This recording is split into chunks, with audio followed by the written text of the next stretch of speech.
Olá a todos, sejam muito bem-vindos. Hoje nós vamos falar a respeito de Neemias, aquele conhecido por ter liderado a reconstrução dos muros de Jerusalém.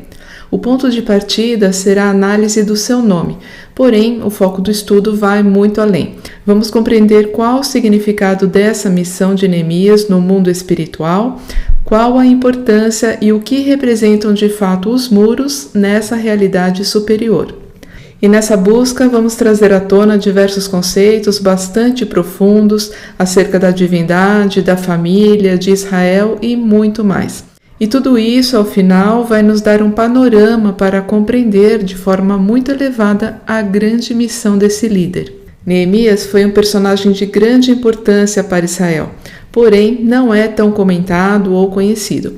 E por essa razão, esse estudo também vai trazer uma parte inicial histórica, a fim de nos colocar a par da situação em que estavam as cidades, o povo, enfim, vamos ver o que gerou a necessidade de reconstrução de Jerusalém.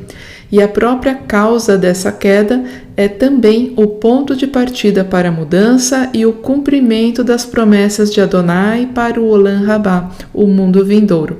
E tudo isso tem a ver com os muros. Então, se prepare e vamos dar início. Nehemiá trabalhava na corte. Ele era copeiro do rei da Pérsia, Artaxerxes I, residindo na sua capital, Suzã. A sua função era de grande importância, porque envolvia não apenas escolher o vinho do rei, mas também evitar que ele pudesse ser envenenado. Esse cargo de copeiro o tornava uma pessoa muito próxima e de grande confiança do rei. Nehemiá tinha um irmão vivendo no sul de Israel, em Judá, e ele traz notícias da completa destruição de Jerusalém, deixando Neemias muito triste e aflito. E com esse peso no coração, Neemias pede permissão ao rei para que possa retornar à terra de Israel e trabalhar na reconstrução da cidade. O rei aceita esse pedido e inclusive provê uma ajuda financeira com materiais e a logística também, enviando cartas para que Nehemiá tivesse livre acesso na sua viagem por qualquer lugar que ele passasse. Assim, Neemias vai liderar essa terceira e última aliá, a subida, chamado retorno dos judeus que viviam na Babilônia para Jerusalém. Vamos compreender um pouquinho a respeito dessas três aliot, dos regressos que os judeus fizeram da Babilônia para Israel. O primeiro deles pode ser visto no livro de Esdras, quando Ciro, rei da Pérsia, emitiu um decreto para que os judeus voltassem para sua terra a fim de reconstruir o templo. Esse retorno foi liderado por duas pessoas, Zerubabel ou Zorobabel, que era um descendente do rei Davi, e também, vejam só, por uma pessoa chamada Yeshua, que era um sumo sacerdote. Esse nome vai aparecer nas traduções como Jesua. É um nome exatamente igual ao do Messias, porém ele não é traduzido como Jesus. Na verdade, existem outras pessoas ainda nas Escrituras que têm o nome Yeshua, e os seus nomes serão traduzidos ou como Jesua ou até mesmo por Josué, sendo que Jesus é mantido apenas para o Messias. Inclusive, existe até uma cidade chamada Yeshua. Bem, esse fato se deu por volta do ano 539 antes da Era Comum, e assim foi o primeiro retorno dos judeus. Já num segundo momento, no reinado de Artaxerxes I, também é emitido um decreto dando permissão e concedendo ajuda para que mais judeus retornassem para Jerusalém. Essa aliá é liderada por Esdras, um sacerdote e escriba, profundo conhecedor da Torá, que recebeu do rei uma cópia dessa carta de concessão. E lemos isso no capítulo 7 do próprio livro de Esdras. Essa segunda aliá aconteceu em 458 antes da Era Comum, 80 anos após a primeira. E por fim, o último retorno se dá sob o comando de Nehemiá, depois dele ficar sabendo sobre o estado que estava Jerusalém, essa total ruína, através do seu irmão que estava morando lá. Então ele fala com o rei e recebe um salvo-conduto para suas viagens, além de ajuda financeira para os materiais. Isso acontece pouco tempo depois da segunda aliá, em 445 antes da Era Comum. Nehemiá e Esdras são histórias paralelas, ambos se conheciam, estavam juntos nesse período de reconstrução. E no livro de Neemias veremos então a reedificação dos muros e portões, trazendo a proteção que a cidade precisava. Também o templo estava novamente em funcionamento, houve celebração das festas do 7º mês e Nehemiá também é levantado como governador de Jerusalém. E por que houve essa dispersão? Por que o povo judeu foi espalhado entre outras nações? Vamos ver aqui rapidamente o porquê, como se deu, as suas consequências e também o retorno de parte dos judeus e o reassentamento de algumas tribos dentro de Israel. Essa divisão do povo se iniciou no reinado de Rehoboam, Roboão, o filho de Shilomó, Salomão. É uma profecia que consta em 1 Reis, capítulo 11. E ela se deu basicamente porque Shilomó não guardou a aliança com Adonai, casando com diversas mulheres estrangeiras e promovendo a idolatria. Então, após o reinado passar para o seu filho, ocorre uma divisão das tribos, ficando 10 ao norte, que serão depois levadas cativas pelos assírios, e 2 ao sul, Judá e Benjamim, que são levadas para a Babilônia. Essas 10 tribos do norte são referidas nas Escrituras como o reino de Israel, às vezes também sendo chamadas por Efraim, por ser a maior tribo. E as 2 tribos do sul são chamadas por Judá, também esta por ser a maior tribo. Em 2 Reis 25, lemos o que aconteceu nesse período durante o reinado de Nabucodonosor, rei da Babilônia. Foram queimados a casa de Adonai, ou seja, o templo, todos os edifícios importantes e as casas da cidade. Os exércitos derrubaram os muros ao redor de Jerusalém. Esse é o cenário que Zorobabel, Esdras e Neemias encontraram ao retornar para Jerusalém. Completa destruição. Não apenas o templo, mas todas as casas e os muros foram queimados e derrubados, deixando a cidade completamente arrasada e desprotegida. Um fato importante é que esse exílio das 10 tribos do norte é considerado na escritura como um divórcio. Adonai deu-lhes uma Sefer Keritut, uma carta de divórcio. Ele se separou dessas tribos, dessa parte do seu povo por um momento, e isso está diretamente relacionado à missão de Nehemiá, pois pela destruição de Jerusalém pelos inimigos, os muros tiveram que ser reconstruídos. Porém, é mais do que isso. Existe uma conexão muito grande entre essa questão do casamento e do divórcio com o significado espiritual da reconstrução dos muros de Jerusalém. Então, aqui, na divisão de Israel e nesse exílio, está o momento do divórcio. Porém, a Escritura terminará num casamento. Vamos analisar como tudo isso tem a ver com os muros. Continuando a falar sobre cidades muradas, não poderíamos deixar de falar da mais espetacular de todas, a Nova Jerusalém, que é uma cidade fortemente murada. Os seus muros possuem 144 côvados, ou seja, aproximadamente 66 metros de espessura. Além de toda essa robustez, eles são construídos com jaspe, possuem 12 portões e fundamentos adornados por 12 pedras preciosas. E ainda nesses 12 fundamentos estão o nome dos Shaliachim, os enviados ou conhecidos por apóstolos do Mashiach. Então, como vocês podem ver, a mais importante cidade de todas, a Nova Jerusalém, a cidade que desce do céu, ela tem muros enormes e, além disso, belíssimos. Quem adornaria muros com pedras preciosas? Apenas Adonai. E assim é a sua cidade. Então, na arquitetura da Nova Jerusalém, que é aquela arquitetura mais elevada possível, nós conseguimos compreender a importância dos muros e o peso que eles têm numa construção. O seu conceito, tanto o seu conceito físico quanto espiritual. E isso vai nos conectar diretamente à função que Nehemiá tinha em reconstruir os muros da Jerusalém terrena. Agora vamos falar a respeito dos muros espirituais, o conceito espiritual que está sobre os muros. Na arquitetura da Nova Jerusalém, vimos a importância e o peso que eles possuem. pois além de ser uma barreira contra aquilo que está do lado de fora, os muros cercam, protegem aquilo que está do lado de dentro. Porém, muito além disso, o que vamos compreender nas Escrituras é que aquilo que está protegido possui maior nível de santidade. A cidade santa é o santo do santo celestial que desce à terra, o lugar mais íntimo, mais separado, onde habita a presença de Adonai.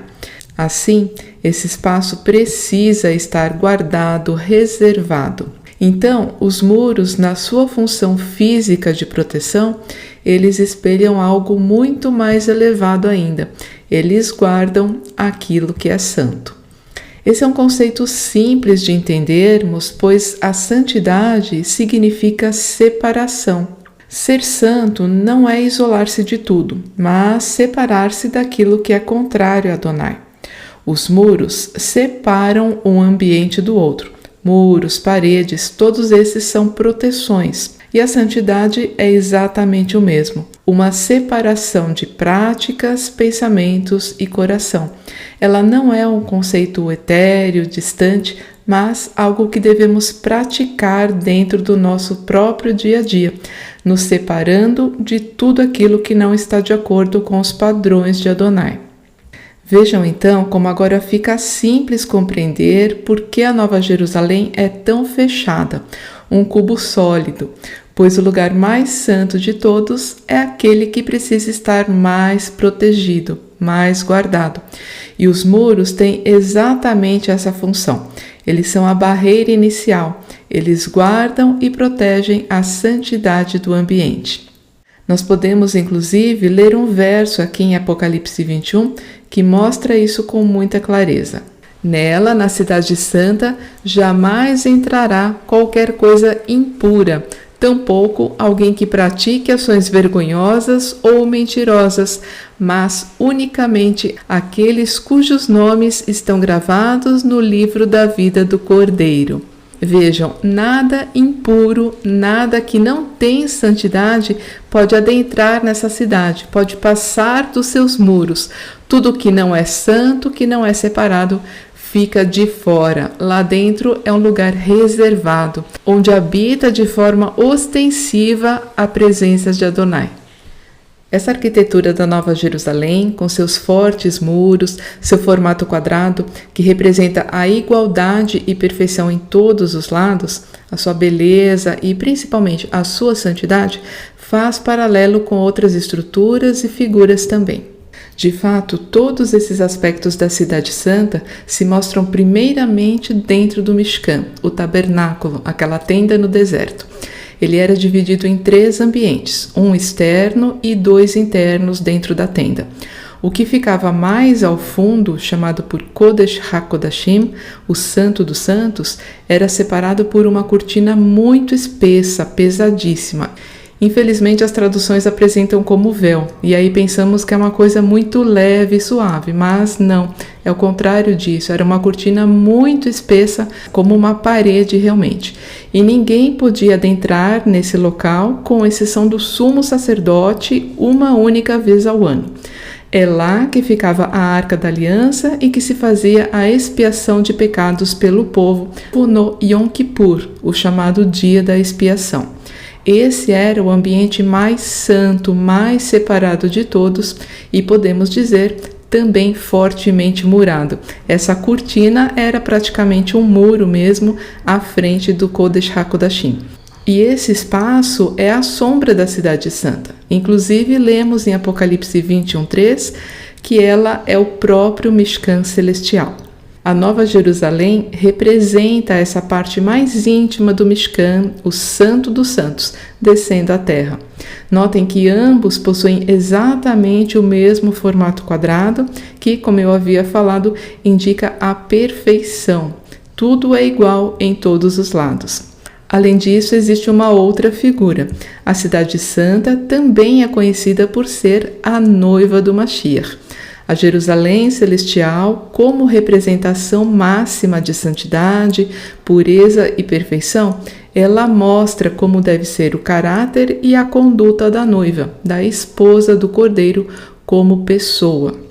Nós podemos, inclusive, ler um lindo verso em Cânticos 4:12, que traz justamente essa ideia da noiva como uma mulher que está separada, guardada para o seu esposo, assim como a cidade santa, que é totalmente cercada e protegida pelos seus muros, é reservada apenas para os justos. Jardim fechado é minha irmã, minha noiva. Sim, jardim fechado, fonte selada. Vejam que essa que é chamada por irmã e noiva, ela é fechada para os demais. Ela é exclusiva do seu esposo, exclusiva do Mashiach. E é assim que deve ser a sua noiva, um santo dos santos fechado, rodeado por altos e fortes muros. E apenas um adendo aqui, uma pequena explicação. Eventualmente algumas pessoas possam achar estranho esse texto falando sobre uma mesma mulher que é irmã e noiva. Isso não seria incompatível? Sim, isso é completamente incompatível no nível literal. Porém, aqui o entendimento deve ser superior. Quando o esposo trata essa mulher por minha irmã, ele quer demonstrar que ela é semelhante a ele. Ela possui o mesmo caráter, os mesmos ideais, os mesmos valores. É como se fosse família, povo do mesmo povo. E a noiva, possuindo toda essa representação de santidade e pureza, é aquela que ele deseja desposar e viver para sempre. Assim, é perfeito o noivo dizer: minha irmã, minha noiva.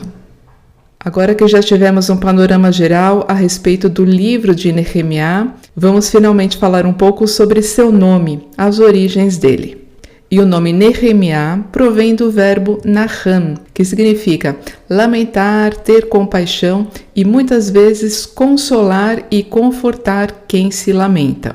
Esse verbo é frequentemente utilizado para descrever a atitude de Adonai para com a humanidade. Alguns textos da Escritura que trazem esse verbo são traduzidos como se arrepender. Adonai se arrependeu de ter feito alguma coisa. Porém, sabemos que o Todo-Poderoso não se arrepende das coisas que ele faz. Então, a forma mais correta é compreender a aplicação desse verbo em cima desses conceitos. Além disso, esse nome também inclui a partícula iá, que é uma redução do tetragrama, encontrada muitas vezes no livro de Salmos. Assim, unindo os dois conceitos, o nome Nehemiá significa Adonai conforta, ou Adonai é conforto, ou também Adonai tem confortado. Um outro nome muito próximo e que provém da mesma raiz é Nahum, profeta Nahum, ou Naum, como é conhecido na tradução. E o significado do seu nome é simplesmente consolação ou compaixão. Notem que o nome dele não possui a partícula iá do tetragrama.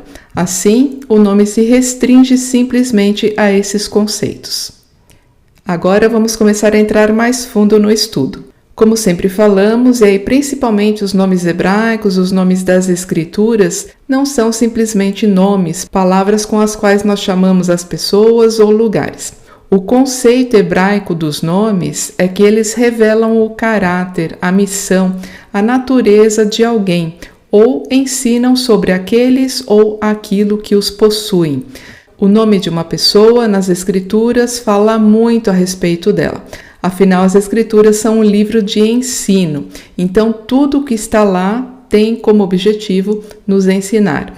E aí vale tanto para o nome de pessoas, de tribos, de animais, de rios, de montanhas, todos eles têm uma representação muito grande. Por isso, quando analisamos o nome em hebraico, conseguimos acessar tudo aquilo que ele armazena. E falando em missão, nós sabemos que a grande missão de Nehemiá foi reconstruir os muros de Jerusalém, de Jerusalém. E quando olhamos para o seu nome, vamos encontrar algo muito curioso aqui. Vejam só. As letras marcadas em azul vão traduzir uma coisa importantíssima na vida de Nehemiá. Pois essas 3 letras aqui significam justamente muro ou parede, que lemos por Romá. Essa palavra é apresentada de 2 maneiras na escritura. A primeira delas aqui, exatamente com essas mesmas 3 letras, e a segunda acrescentando um vav aqui no meio. esse vav é que ele ganha o som da vogal O, e aqui nesta palavra, onde ele não aparece, a vogal O está aqui simbolizada por esse ponto superior à esquerda. A pronúncia é exatamente a mesma. Nós sabemos que toda essa diferenciação que acontece nas palavras da escritura não são erros, muito pelo contrário, são dicas, são informações importantíssimas que nos levam a uma leitura mais aprofundada. E um fato importante que a gente sempre considera é a primeira ocorrência da palavra na Torá. E a primeira vez que a palavra Romá aparece, ela está exatamente nessa mesma forma que sem o vav, como consta no nome de Nehemiá. Está em Êxodo 14, 22, e vejam só, ela se refere aos muros de água que protegeram os hebreus em sua travessia. Quando Moshe abriu o mar de juncos, o chamado Mar Vermelho, formaram-se muros de água. Vejam que interessante, a primeira vez que essa palavra ocorre, ela não indica um muro de pedras, mas um muro de água. Duas grandes paredes protetoras que deixaram os hebreus passarem a seco na sua travessia.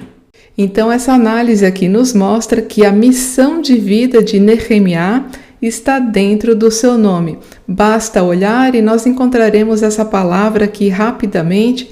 As letras, inclusive, estão na mesma ordem da palavra. Muito interessante isso daqui, porque realmente não é um fato à toa.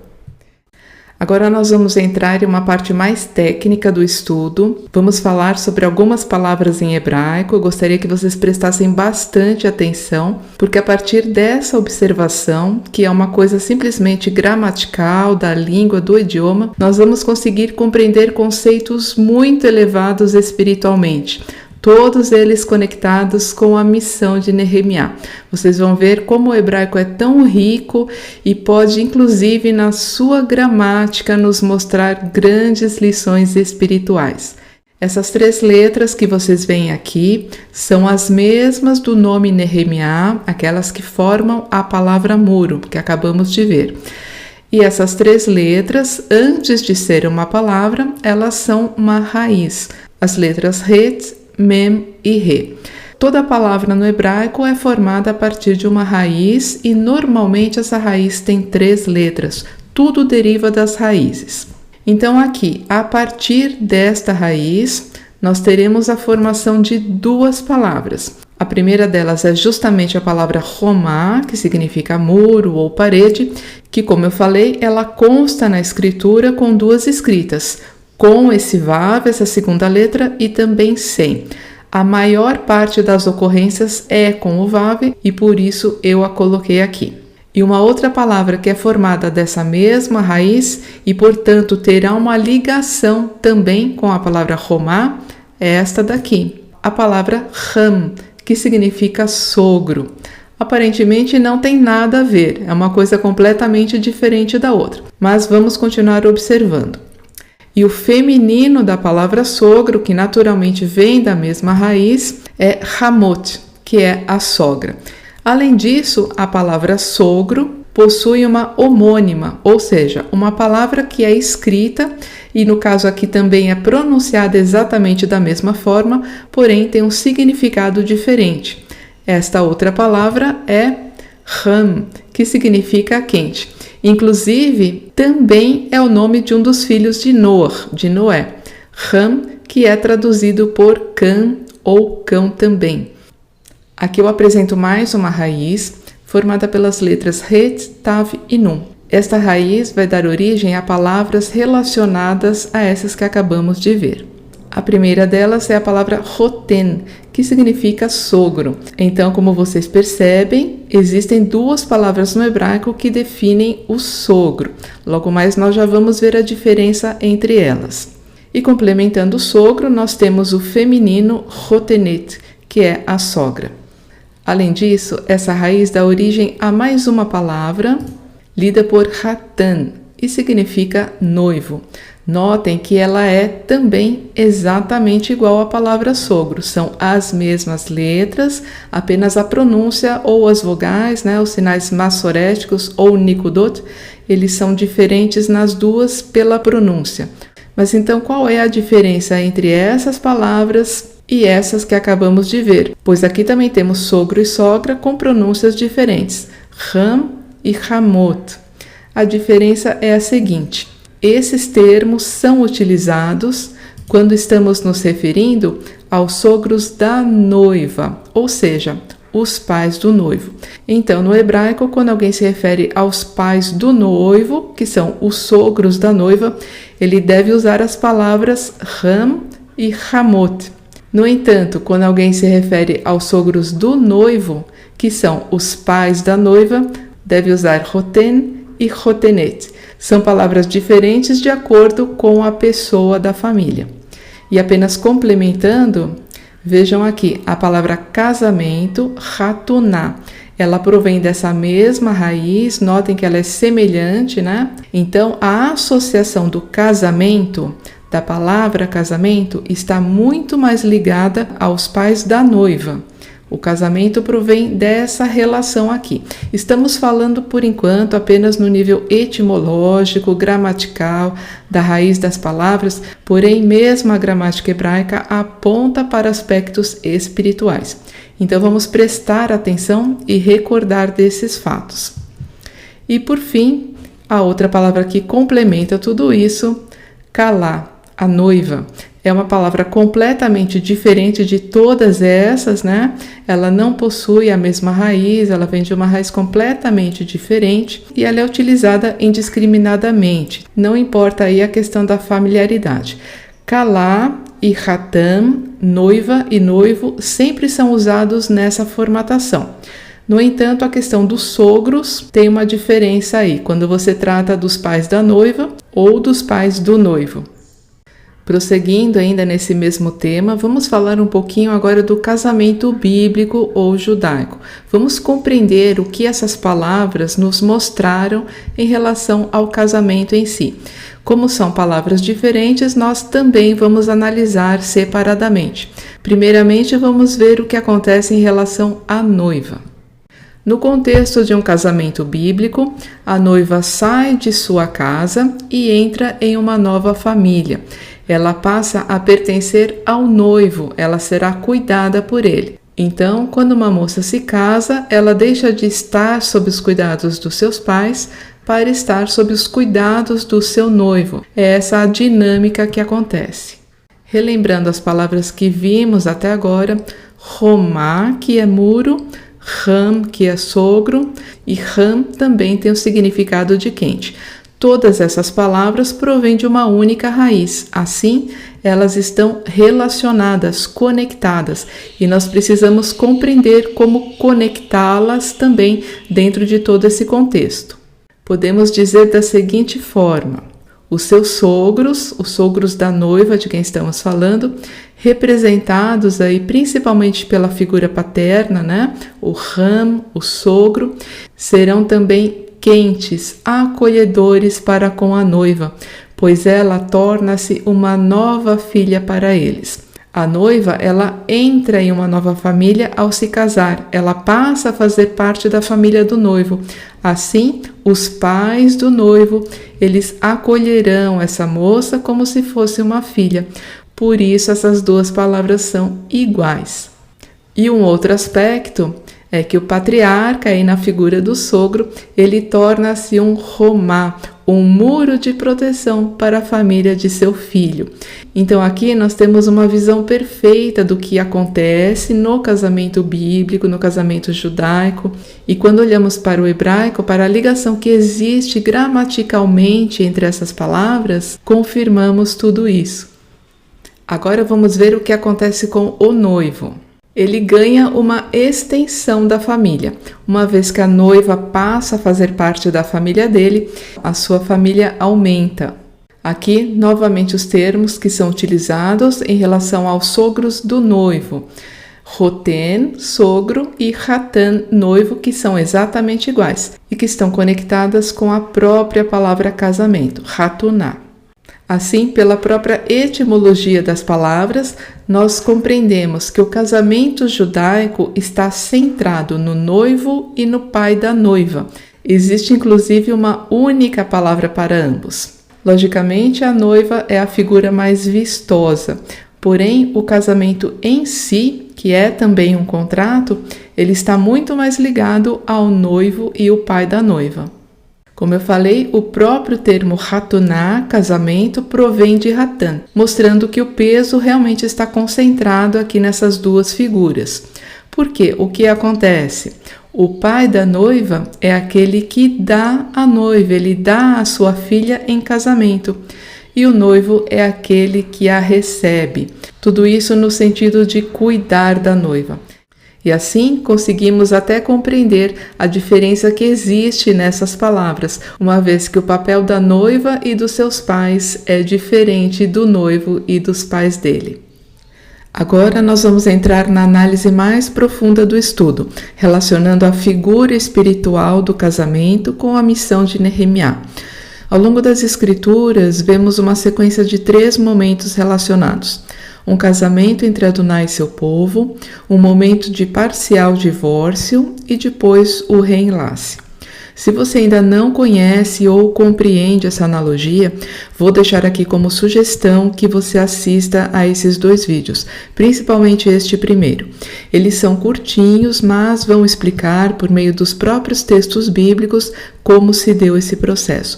Isso vai ser fundamental para compreender o que será explicado agora. Então, aqui neste estudo, eu vou apenas trabalhar em cima desse conceito, sem explicá-lo novamente. Agora que já conhecemos os princípios do casamento bíblico natural entre pessoas, vamos dar um passo à frente e olhar o casamento como figura bíblica, como um formato que apresenta realidades espirituais. Começamos por compreender as figuras da noiva e do marido, tanto no Tanar, a chamada Antiga Aliança, quanto na Brit Hadashah, a Nova Aliança. Lembrando apenas que o noivado no contexto hebraico já é considerado um casamento. Os noivos apenas passam esse tempo separados para que cada um se prepare financeiramente, emocionalmente para o momento da união, quando passam a morar juntos. No entanto, já estão ligados entre si, devendo fidelidade completa um ao outro. No Tanar, um capítulo que foca nesse ponto é Yeshayahu, Isaías 54. Aqui, um verso que apresenta a identidade do marido. Pois teu marido é aquele que te fez, Adonai dos exércitos é o seu nome. O texto fala, então, que o Criador é o marido, Adonai dos exércitos, uma vez que ele criou exércitos de criaturas. E quem é a noiva? As escrituras mostram que a noiva é Israel. E aí vem a grande pergunta: quem é Israel? Nós vamos falar sobre isso em mais detalhes logo a seguir, mas por enquanto basta compreender que Israel é formada por todos aqueles que seguem o Deus de Israel. Porém, há também uma outra perspectiva para a noiva no Tanar, e ela pode ser vista nesse mesmo capítulo de Yeshayahu. A noiva também é uma cidade, e podemos chamá-la por Nova Jerusalém, uma vez que ela é o retrato profético da cidade que é revelada em Apocalipse. Vamos ler os versos 11 e 12. Eu te edificarei com turquesas, edificarei teus alicerces com safiras, farei de rubis os teus escudos, de carbúnculos as tuas portas, e de pedras preciosas todos os teus muros. Então, o Tanar nos apresenta a noiva em 2 perspectivas. Ela é formada por um povo, Israel, e também é uma cidade, onde viverá esse povo. Vamos seguir adiante e agora analisar um pouco da Brit Hadashah. Existem diversos textos que falam a respeito do noivo, aquele que será o futuro marido. Eu vou apresentar apenas um deles, que está em 2 Coríntios 11:2. Pois tenho verdadeiro ciúme de vós, e esse zelo vem de Adonai, pois vos consagrei em casamento a um único esposo, que é o Messias, a fim de vos apresentar a ele como virgem pura. Nesse texto, Shaul, o apóstolo Paulo, ele se coloca como que numa posição de casamenteiro, aquele que promove encontros entre um casal com a finalidade de uni-los. Nesse texto, ele diz que consagrou a Kehilá, a congregação, ao casamento com Mashiach. Vamos prosseguir e olhar agora para a figura da noiva na Brit Hadashah. Podemos encontrar essa resposta nesse mesmo texto apresentado. Quem é a noiva? Quem foi consagrada? Continua sendo Israel, aqueles que creem no Deus de Israel. Porém, Israel em Yeshua, aqueles que aceitaram Yeshua como Messias de Israel. Nesse conjunto de pessoas havia tanto judeus, descendentes do povo desde Abraão, quanto não judeus, pessoas de outras etnias, outros povos e lugares que foram enxertados, aproximados à fé no Deus de Israel por meio do conhecimento e confiança no seu Messias. Todos esses formam um único povo, formam Israel em Yeshua. É um passo além deste primeiro, pois o Messias foi revelado, mas vejam que o conceito de Israel permanece, ou seja, a noiva continua sendo Israel, aqueles que amam e obedecem ao Deus de Israel. E a outra figura que todos já conhecem é a noiva como a Nova Jerusalém, a cidade santa, que consta em Apocalipse 21. Agora eu vou voltar aqui ao texto inicial e vamos comparar a figura do marido. O texto de Isaías diz que o marido é Adonai, o Criador, o Pai. Já o texto da Brit Hadashah nos informa que o marido é o Filho, o Messias. Como conseguimos compreender isso? São dois maridos? Não, existe um único marido e uma única noiva.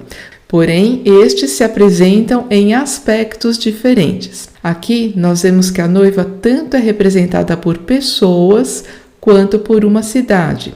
São aspectos, perspectivas diferentes, porém a figura da noiva é uma só. A figura do marido é uma só, não poderia ser diferente. A união da noiva como pessoas é com o único Deus. Essa união inicial se dá na entrega da Torá, onde Adonai firma esse pacto com todas as pessoas, tanto daquela época e de todas as épocas vindouras, de povos ali presentes e de povos futuros. Porém, ao longo do tempo, diversas gerações quebraram essa aliança e Adonai se divorcia de parte de seu povo. E agora, por meio do Filho, que é uma extensão desse único Deus, ele irá se unir novamente ao seu povo. O Filho, o Messias, é aquele por meio de quem se dá essa união, seja com a noiva Israel, o povo, seja com a noiva, a Nova Jerusalém. Como eu havia falado, vamos agora compreender o que é Israel dentro do conceito bíblico. Eu vou trazer dois textos aqui, um do Tanar, da Antiga Aliança, e um da Nova, e vai ficar bem simples, bem didático para todo mundo compreender. Vamos ler aqui um texto de Ruth, capítulo 1. Então, Naomi a aconselhou a Ruth: Olha, tua cunhada voltou para junto do seu povo e para seu Deus. Volta também com ela. Ao que lhe respondeu Ruth: Não insistas comigo para que te abandones e deixe de seguir-te, pois aonde quer que fores, irei eu, e onde quer que pousares, ali pousarei eu. O teu povo é o meu povo, o teu Deus é o meu Deus. O contexto do livro de Ruth mostra que tanto ela quanto a sua cunhada estavam viúvas, bem como a sua sogra, e essas três mulheres sozinhas enfrentariam muitas dificuldades. Então a cunhada resolveu voltar para o seu povo, mas Ruth teve uma ação diferente. Ela não quis abandonar a sua sogra. Pelo contrário, ela se uniu a ela e o que ela disse mostrou o amor que ela tinha por essa mulher, formando um laço mais forte ainda entre elas como família. O teu povo é o meu povo, o teu Deus é o meu Deus. Ruth não fazia parte do povo da sua sogra, nem tampouco seu Deus. Vamos agora olhar para um texto da Brit Hadashah, está aqui em Efésios 2. Portanto, lembrai-vos de que anteriormente éreis gentios por natureza, chamados incircuncisão pelos que se chamam circuncisão, feita no corpo por mãos humanas. Estáveis naquela época sem Cristo, sem o Messias, separados da comunidade de Israel, estranhos às alianças da promessa, sem esperança e sem Deus no mundo. Todavia, agora, em Yeshua o Messias, vós que antes estáveis distantes, fostes aproximados mediante o sangue de Cristo. Portanto, ele é a nossa paz.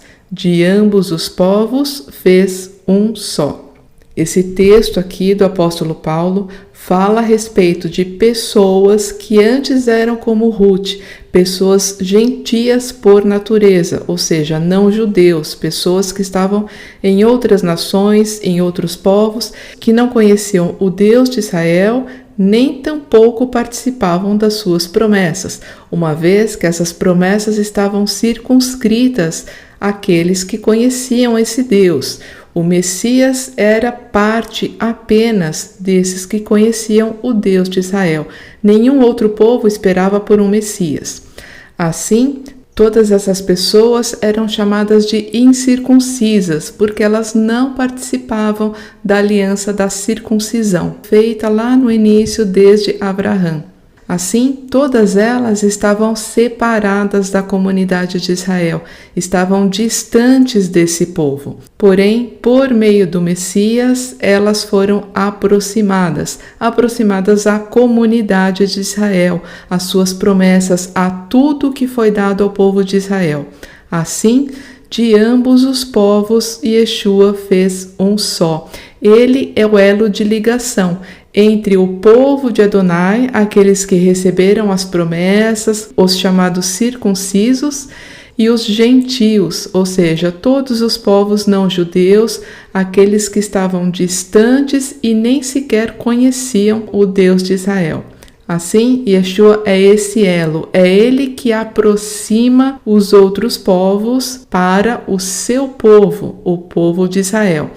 Não devemos ser povos estranhos, mas todos aqueles que estão em Yeshua são enxertados na oliveira que é Israel. Assim, o conceito bíblico de Israel como pessoas é esse.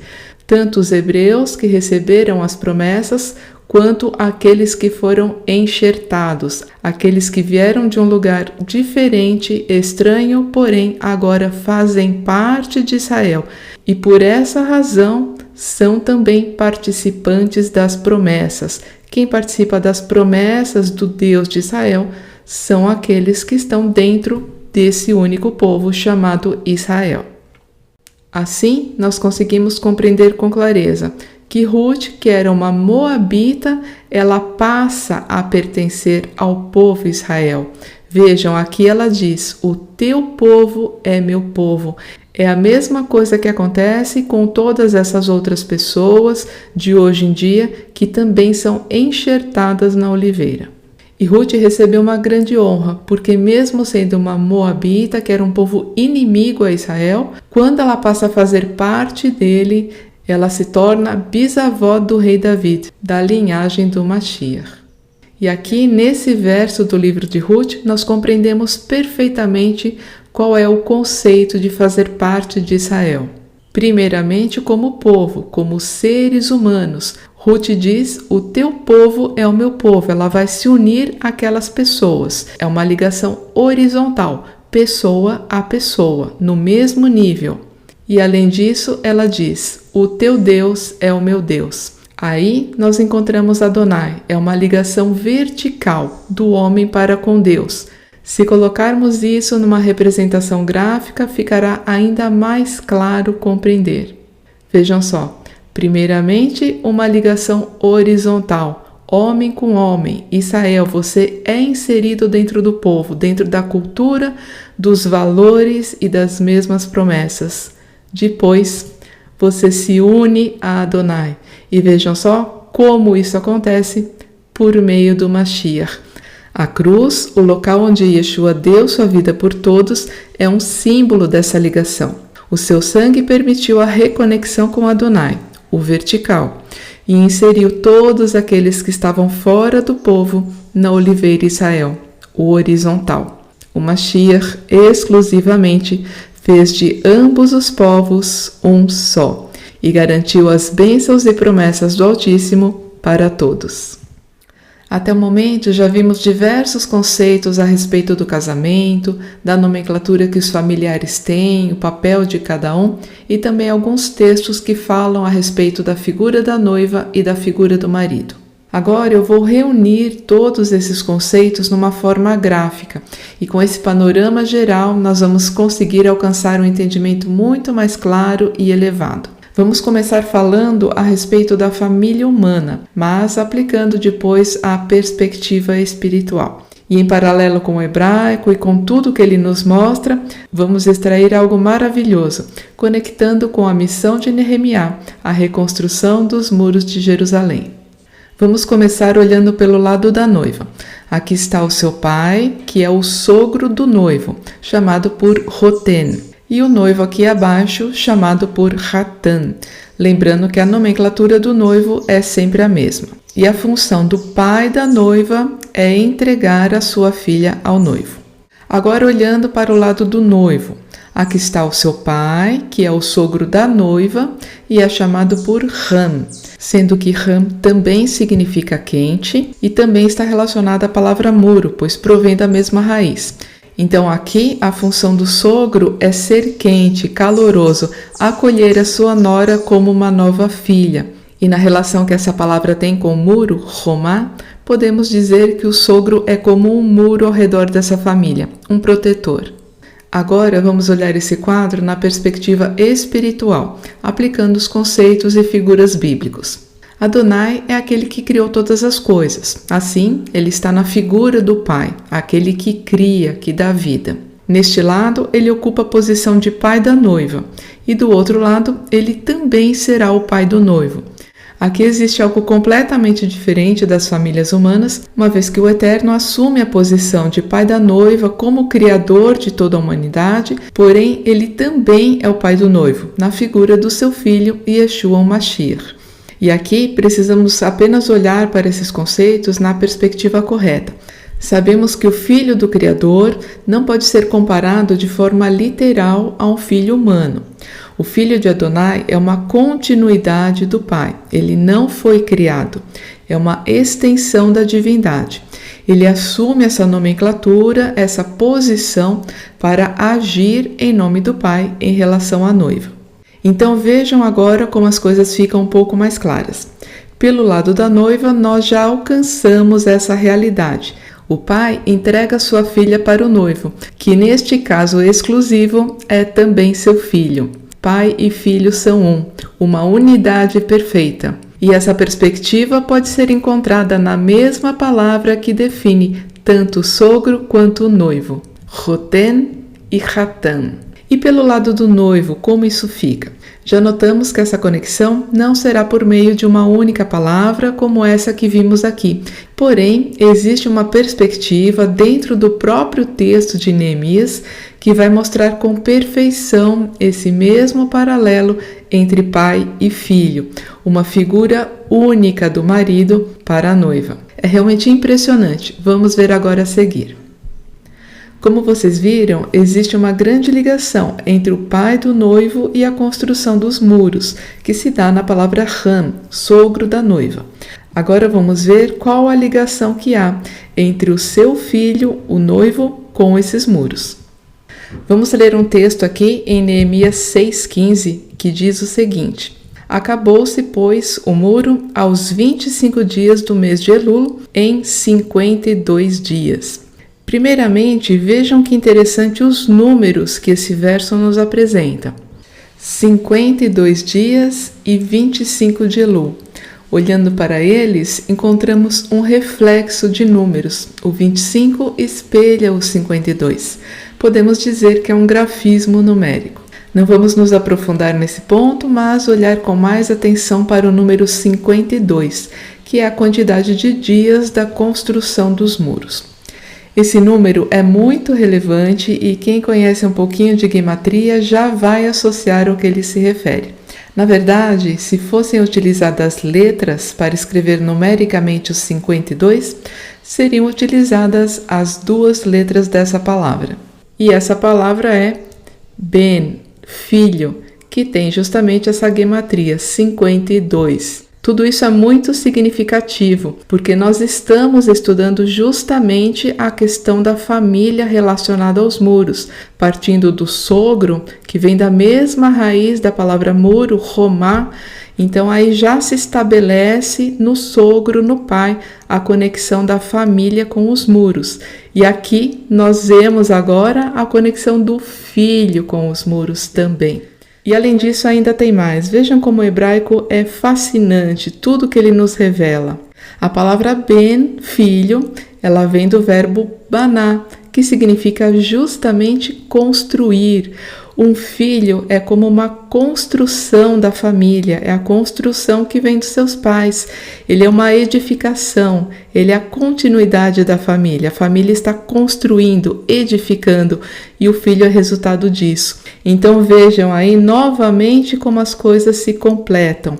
Ben, que vem de baná, tem justamente o mesmo valor da quantidade de dias em que foi construído os muros de Jerusalém. Certamente não podemos deixar de lado essa grande revelação. Então, quando lemos esse texto com esse conhecimento, vamos compreender também uma leitura mais elevada, que ao reconstruir os muros em 52 dias, é como se fosse colocado o filho ao redor de Jerusalém, abraçando-a, protegendo-a. Em 52 dias, os muros aí representados na figura do filho foram terminados abraçando a cidade, abraçando e protegendo Jerusalém, a noiva. Agora conseguimos compreender esse quadro por completo, a unidade perfeita que há entre pai e filho. Pelo lado da noiva, é uma única palavra que define o sogro e o noivo. Olhando espiritualmente, compreendemos que é a mesma figura. O pai e o filho estão unidos àquela que também é a única noiva. Agora, pelo lado do noivo, nós compreendemos a unidade do pai e do filho na questão dos muros que envolvem a cidade. Ram, o sogro, que é como um muro quente, um muro caloroso e protetor que acolhe a sua nora. Vemos que o filho também tem essa representação no número de dias em que foram reconstruídos os muros de Jerusalém. As figuras de pai e filho se fundem aí também. É uma unidade protegendo a noiva. Notem que a própria noiva também tem duas perspectivas. Ela tanto se refere às pessoas, os justos, como à cidade onde habitarão esses justos. Então, a questão do pai e do filho também tem essa abordagem. São perspectivas e modos de ação de um único Deus. E por fim, eu queria trazer um texto da Escritura que mostra exatamente tudo isso que acabamos de ver, essa proteção de Adonai ao redor da sua cidade na figura de um muro. Vamos ver a perfeição e a unidade que a Escritura nos apresenta. É um texto profético que está em Zacarias 2, 4, 5. Corre, fala a este jovem dizendo: Jerusalém será habitada como as aldeias sem muros, por causa da multidão nela, dos homens e dos animais. Pois eu, diz Adonai, lhe serei um Romat Esh, um muro de fogo em redor, e serei a glória no meio dela. Então aqui se mostram todas essas figuras, o pai que protege, o sogro que é um muro em redor, a questão do fogo, do calor, do acolhimento e também como símbolo da glória, aquele que brilha em meio a ela.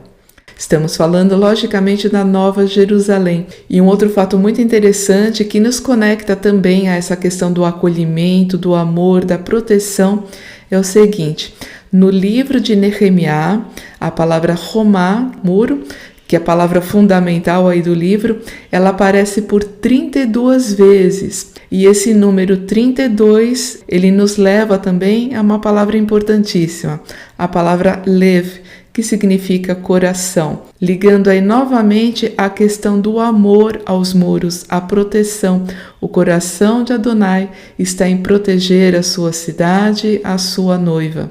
Vejam quantos níveis de revelação levam a um único ponto, mostrando e confirmando tudo o que vimos.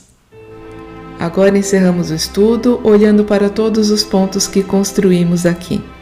Pela quebra da aliança com Adonai, seu marido, Israel foi espalhada, Jerusalém destruída pelos inimigos, seus muros derrubados, suas portas queimadas. Mas também, pelo amor de Adonai, Nehemiá foi levantado com a missão de reconstruí-los, vestir, proteger e dar honra novamente à cidade. Muito além de levantar muros de pedras, essa missão está ligada a reconstruir o casamento, a abraçar e proteger a noiva. A cidade, que antes tivera seus muros queimados, agora passa a ter muros de fogo, símbolos do poder e glória de Adonai, rodeando, abraçando o espelho celestial daquela que ele escolheu por noiva de seu filho, a Nova Jerusalém. A missão de Nehemiá não foi fácil, porém tudo o que ele fez aqui reflete uma realidade muito superior: preparar e ataviar a noiva para seu esposo. Agradeço por sua atenção, por ter permanecido aqui até o fim, desejando também que cada um de nós possa ser um Nehemiá, possa construir os muros, preservando e honrando essa que desejamos ser, a noiva do Cordeiro. Muito obrigada então e até mais. Shalom!